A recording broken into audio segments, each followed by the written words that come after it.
What's going on, everyone? Welcome back to another video on the channel, and today we're going to be previewing the 2022 AFL Grand Final between Geelong and Sydney this Saturday at 2 o'clock. It's going to be the biggest game of the year, and we're very much looking forward to seeing how this progresses out. It's going to be a very interesting game, to say the least. The two teams, clearly the best two of the season, and one that I think a lot of people kind of expected to happen going through the final series, especially after the semi-final losses with Melbourne going out and Freo as well. So both teams were pretty much pushed through their paces across the final series. Geelong got there in the end by defeating Brisbane quite heavily in the end, beating Collingwood as well in the qualifying final.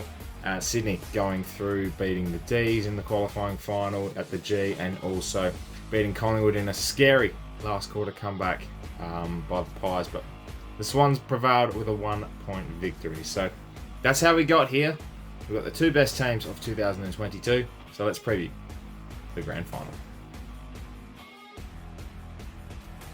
This is the first MCG Grand Final since 2019, which was last played against Richmond versus GWS. It's going to be a big crowd, the first over 100,000 crowd since that Grand Final, and I think Victoria in particular are very much keen to have the Grand Final back. They've got their public holiday on the Friday, the big parade, and then you've got Saturday's festivities leading up to the 2 o'clock bounce. And look, I'm very much looking forward to seeing a very different Grand Final colour theme. You know, you've got the red and white and then the blue and white with Geelong and Sydney. So it's going to be a standout-ish crowd. It's going to be a massive crowd. The weather looks pretty good. It's going to be about 14 degrees. Partly cloudy. I think a shower or two is going to be lingering, but it won't be nothing too strenuous on the game, and it should be a perfect day for footy. And I think that is what all Victorians are very much keen to see and look forward to. I'm the same as a South Australian boy. The Grand Finals, it's footy. It's the last game. It's the pinnacle of the year, and you just want to be playing on the day. And my team, Port Adelaide, obviously haven't had that opportunity in a little while, and whilst you envy what the two teams are going to be doing on Saturday, you very much soak it all in and showcase, your festivities and how much you love footy, and that's what Grand Final is all about. Like, you look at the pressure meter going into this game. Sydney have been underdogs throughout the year. They've been the best side occasionally. They've had their faults, as every team does throughout the year, but the pressure very much lies on Geelong. This is their peak. This is their coup de grace. This is their last dance, if you must. You got your Dangerfield, your Selwood, you got Tom Hawkins in there. This is what they've been building for 10 years. You know, they've had their elimination final, their semi-final, their prelim final losses, their grand final losses.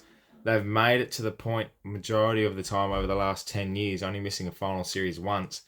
They've had the heartbreak. They know what it feels like, and they're finally here. They're actually a favourite coming into this year, unlike 2020, where Richmond were very much a favourite to win that grand final. And it just seems as though they are well placed to win this. But the question is, do they stand up? Do the senior members of their team stand up? They're obviously all senior because they're all over 30 pretty much. Do they stand up in the big moments and take on what Sydney have to bring? Because if they stand up, you got your Selwood and Dangerfield, how they stood up last week, Stewart down back there, and they've got the Hawkins, the Cameron up forward, and you got your youngsters spread out. Does Holmes get up from his injury last week? He's Tyson Stengel's an All-Australian small forward now. College Ajani's down back. Does he stand up? It's these types of players that will have to play a massive role to help out the senior members, obviously. And I think when you play such a prelim final like they did last week against Brisbane, it does raise a little bit more question marks, in my opinion, when you come out of a game that's so heavily built up, Brisbane coming in with form, and Geelong put it to the sword and have that momentum swing that they did and smash the game out of the water. You come into this week a lot easier prepared, and that can relax the mind a little bit. And I think coming into a grand final on the edge of your seat like Sydney have, with a 1-point win over Collingwood, it creates a mindset that, oh shit, this is it. This is what we've been playing for, and we're going to be on our edge and going to be ready. And I expect a fast start from both teams. I think whoever's switched on from the outset will set the tone early, obviously, but we look at the grand final, Collingwood versus West Coast, and how much of a fast start Collingwood had, and that's what they had when they smashed Richmond in that prelim final. They came out of the blocks, they were playing like they did the week before, and things started to settle into the game, and West Coast build their way back. They clawed their way in, and the rest is history. So I think I expect a little bit of a mentality game between the two teams. We obviously got fantastic coaches between the two, with Scott and Longmire to be the coaches, and they're great tactical coaches, great pressure coaches.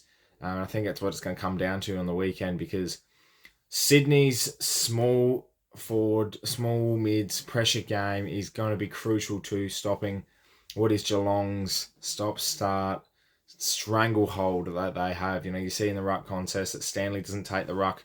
Blitzarves takes it around the contest and around the ground, and he sits loose back, and the intercept possessions are very much crucial to Geelong's game plan. And while Sydney have to be direct, which they can be, it's the likes of them playing at the bigger ground that does cause a little bit of concern. I think that's where John Longmire has to really put the pressure on their smalls to stranglehold Geelong's talls, and make sure that they're standing up in those moments that the contest is there. It's a 50-50 ball. On the ground, I think Sydney are a lot more capable.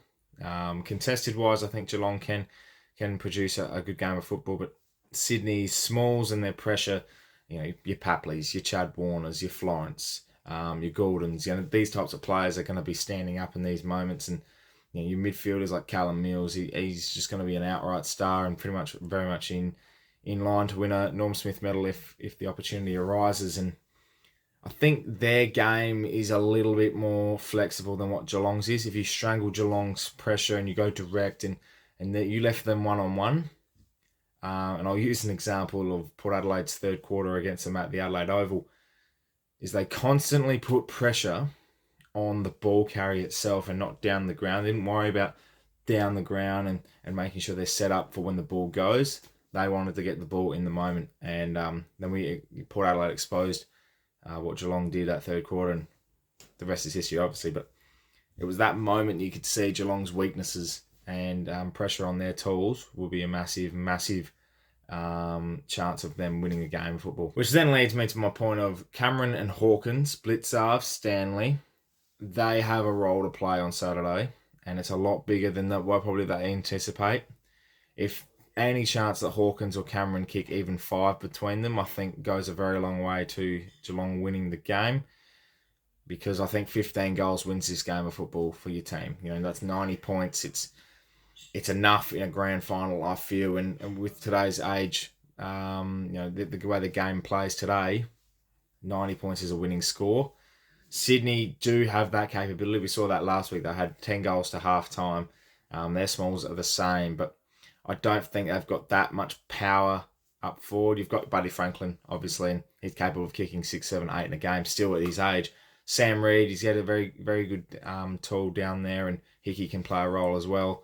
I just feel like when it comes to putting the two forward lines together, Geelong just have that bit of extra grip on the game. And if Hawkins and Cameron fire, I think that'll go a long way for Geelong winning as well. My main point is the ruck, actually. Hickey versus Stanley. I think those two are the ones that really have to take it to the next level. They're the two ruckmen, the two key ruckmen on the day.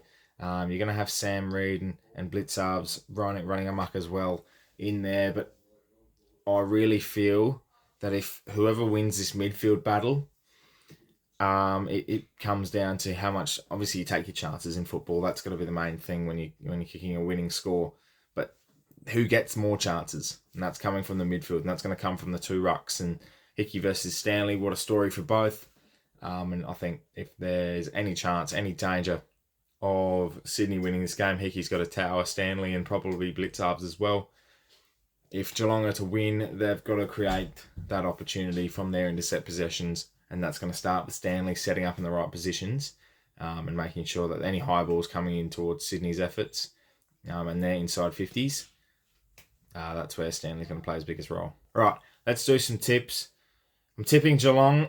I think they'll win the game. They'll win by 8 points. It's going to be a very close game of football. It's going to be a great grand final. As I said, I'm very much looking forward to it. My Norm Smith medalist is going to be Jeremy Cameron. And as I said, the tools play a big part, and he's been one of the best players of football in the league this year. And I think he stands up. He'll kick 3 or 4, have 25 possessions. He'll play a massive role around the ground as well as inside 50. And I think he will be the Norm Smith medalist.